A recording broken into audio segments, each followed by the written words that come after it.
So for LVS, we need to set an option of substrate name to be ground.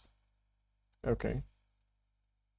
If there isn't any message box that appeared, we can go to macros, Ruby, LVS, click right and refresh. Now this should be passed as we had made. Now we can run LVS. Again, I'll pause the video until LVS's running has been finished. Now it is finished.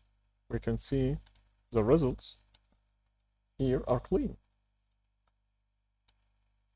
We can explore pins, which are correct, nets, devices with their nets, which are all clean.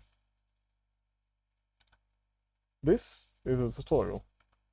Thank you for your patience, and I hope we see each other for the next video. Thank you.